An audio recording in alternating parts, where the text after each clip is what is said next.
Chapter 27. Stanley dug his shovel into the ground. His hole was about 3.5 feet deep in the center. He grounded as he pried up some dirt, then flung it off to the side. The sun was almost directly overhead. He glanced at his canteen lying beside his hole. He knew it was helpful, but he didn't take a drink just yet. He had to drink sprangly before he didn't know who would be driving the water truck the next time it came.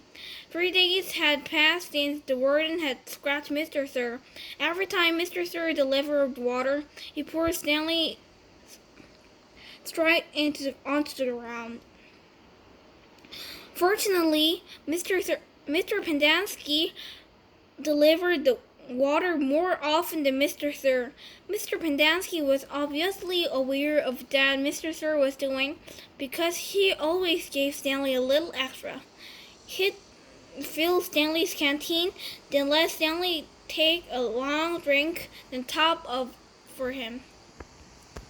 It helped too that Zero was digging some of Stanley's hole for him, although, as Stanley had expected, the other boys didn't like to see Stanley sitting around while they were working. They say things like, "Who died and make you king?" Or, "It must be nice to have your own personal slave." Then he tried pointing out that he was the one who took the blame for the sunflower seeds. The other boys said it was his fault because he was the one who spilled them. "I risked my life for those seeds," Morgan had said, "and all I got was one lousy handful." Stanley had also tried to explain that he needed to save energy so he could teach Zero how to read, but the other boys just mocked him. "Same old story, ain't it, Armpit?"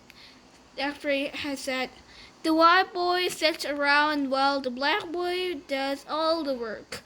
Ain't that right, caveman?" "No, that's not right," Stanley replied. "No, it ain't," X-Ray agreed. "It ain't right at all."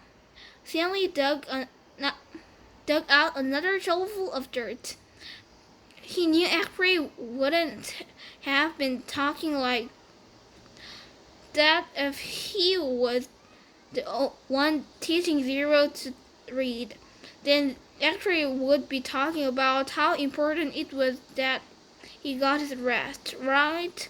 So he could be a better teacher, right? And that was true. He didn't need to save his strength so he could be a better teacher, although Zero was a quick learner. Sometimes, in fact, Stanley hoped the warden was watching them with her secret cameras and microphone, so she knew that Zero wasn't as stupid as everyone thought.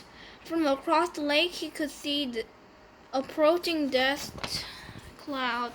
He took a drink from his canteen, then waited to see who was driving the truck. The swelling on Mr. Sir's face had gone now, but it was still like little puffy.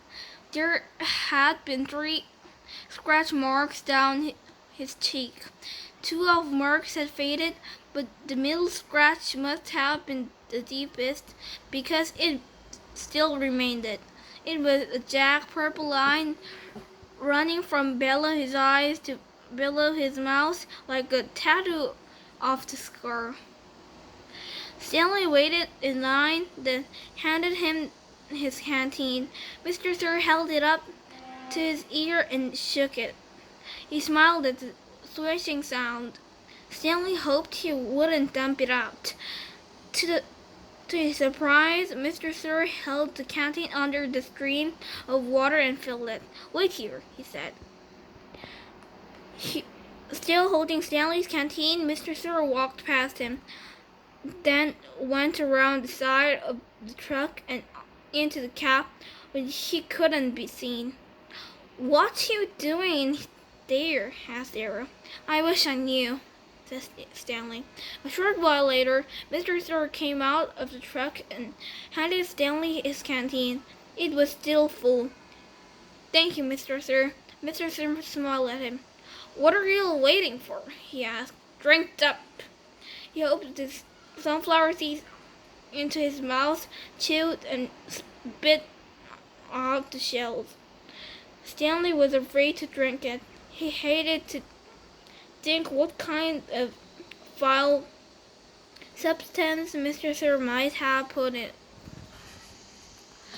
He brought the canteen back to his hole. For a long time he left it beside his hole, and he continued to dig.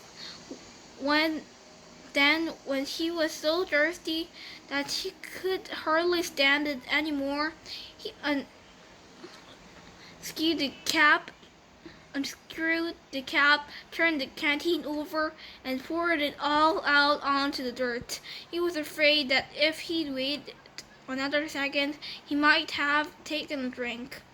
After Stanley taught Zero the final 6 letters of the alphabet, he taught him to write his name. Capital Z-E-R-O. Zero wrote the letters as Stanley said them. "Zero," he said, looking at the piece of paper. His smile was too big for his face. Stanley watched him write it over and over again. 0, 0, 0, 0, 0, 0, 0. In a way, it made him sad. He couldn't help but think that 100 times 0 was still nothing. "You know, that's not my real name," Zero said as they headed to the rec room for dinner.